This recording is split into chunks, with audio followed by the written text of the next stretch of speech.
नमस्कार, आप देख रहे हैं जे प्राइम भारत और मैं हूं आपके साथ ज्योतिका। आइए रुक करते हैं खबर की ओर। शिवराज सिंह चौहान भाई और मामा के राजनीतिक भविष्य को लेकर अटकलें।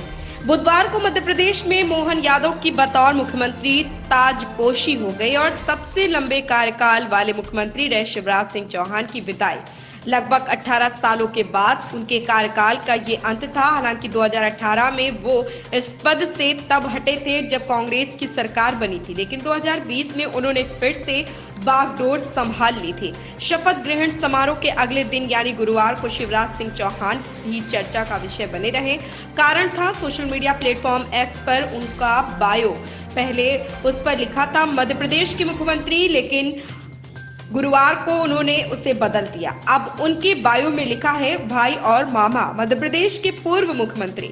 जानकार कहते हैं कि वो ये कहना चाह रहे होंगे कि जिस तरह से उन्हें राजकाज मिला था उसी तरह उन्होंने उसे लौटा भी दिया। मगर सबसे ज्यादा चर्चा में उनका वो बयान आया जो उन्होंने विदाई से पहले मुख्यमंत्री आवास में आयोजित अपनी आखिरी प्रेस वार्ता के दौरान दिया था। पत्रकारों द्वारा उनसे पूछा गया था कि जब मध्य प्रदेश में भारतीय जनता पार्टी के सभी दिग्गज दिल्ली के चक्कर काट रहे थे और वहां पर जमे रहे, ऐसे में उनके दिल्ली ना जाने को क्या समझा जाए। इस पर उनका जवाब था, अपने लिए कुछ मांगने जाने से बेहतर मैं मरना पसंद करूंगा।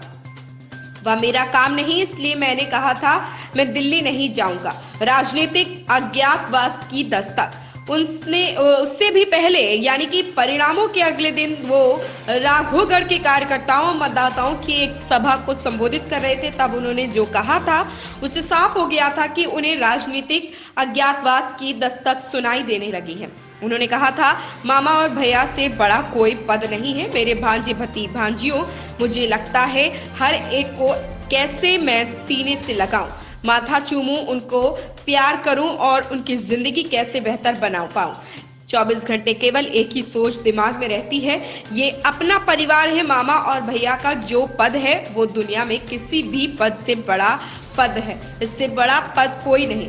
बात इस साल 21 अगस्त की है जब बीजेपी के वरिष्ठ नेता और गृह मंत्री अमित शाह भोपाल के दौरे पर आए हुए थे। इस दौरान उन्होंने शिवराज सरकार का रिपोर्ट कार्ड भी जारी किया। इस आयोजन के दौरान पत्रकारों से बातचीत में जब उनसे पूछा गया कि आगामी विधानसभा चुनावों में भारतीय जनता पार्टी की ओर से मुख्यमंत्री का चेहरा कौन होगा, अमित शाह ने कहा था, शिवराज जी अभी मुख्यमंत्री हैं ही, चुनाव के बाद मुख्यमंत्री कौन होगा ये पार्टी का काम है और पार्टी ही तय करेगी।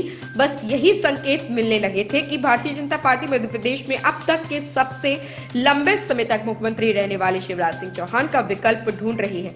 वरिष्ठ पत्रकार रवि दुबे मानते हैं कि उम्मीदवारों की पहले की 3 सूचियों में शिवराज सिंह चौहान का नाम नहीं आया था। उनका नाम चौथी लिस्ट में आया और उन्हें अपने गृह क्षेत्र बुधनी से उम्मीदवार बनाया गया था। प्रचार के दौरान वो अपने द्वारा महिलाओं को केंद्रित कर शुरू की गई योजना को लेकर जोर शोर से प्रचार में लग गए थे।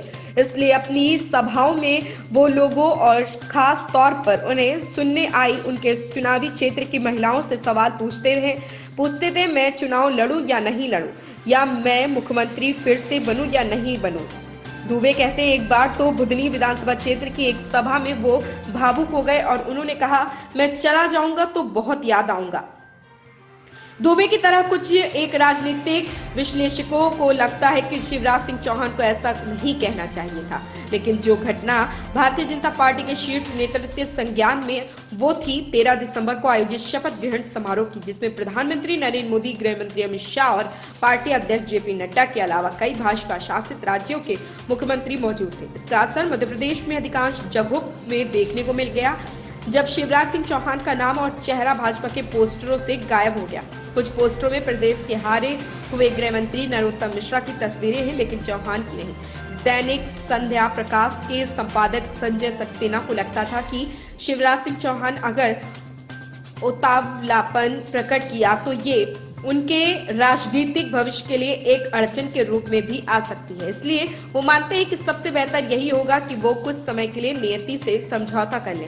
उनका कहना है उनके सलाहकारों को भी चाहिए कि वो कुछ ही दिन अवकाश ले ले और अनावश्यक सलाह न दे या उनकी तरफ से सोशल मीडिया पर अनावश्यक पोस्ट न डाले। मगर कई वरिष्ठ राजनीतिक विश्लेषक ऐसे हैं जिन्हें लगता है कि शिवराज सिंह चौहान को बड़ी जिम्मेदारी दी जा सकती है। इनमें से एक है रमेश शर्मा, जिन्होंने 70 के दशक से अविभाजित मध्य प्रदेश में पत्रकारिता की। शर्मा ने भाजपा के कई बड़े नेताओं का शीर्षकाल भी देखा है और उनका ढलान भी है। रमेश शर्मा कहते हैं कि जो बात के दिनों में पार्टी ने उम्मीदवार को सूची जारी की थी, उसमें ज्यादातर उम्मीदवारों के नाम शिवराज सिंह चौहान ने ही तय किए थे। इसलिए उनका मानना है कि शिवराज अब भी महत्वपूर्ण भूमिका में ही रहेंगे और उनका हश्र वैसा ही नहीं होगा जैसा उमा भारती का हुआ था। उन्होंने अलग पार्टी भारतीय जनशक्ति पार्टी बना ली थी, लेकिन उन्हें वापस भाजपा में लौटना पड़ा दुबे के अनुसार। लेकिन शिवराज सिंह चौहान का व्यक्तित्व ठीक उलट है। वो अपने आप को सहज और विनम्र व्यक्तित्व वाले नेता के रूप में ही प्रस्तुत करते आए हैं और लोकप्रिय भी हैं, इसलिए उन्हें किनारे बैठाने की कोई जरूरत भी पार्टी को नहीं होगी। उन्होंने अपनी उपयोगिता बनाई रखी है। खबर में बस इतना ही। बने रहिए जे प्राइम भारत के साथ।